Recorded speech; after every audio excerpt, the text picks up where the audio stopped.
มแคนเซิลแบบนี้ในพาสปอร์ตหั้นน่ะยังสิเข้าไทยได้อยู่บ่หลายคนทักมาถามเนาะหลายคนเคยเจอ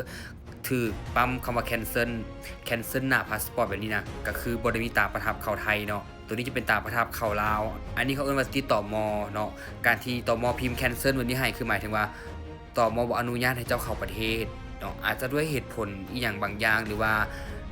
ณเวลานั้นตมอาจจะมีการพิจารณาแล้วว่าเจ้าบ่เหมาะสมที่จะเข้าประเทศ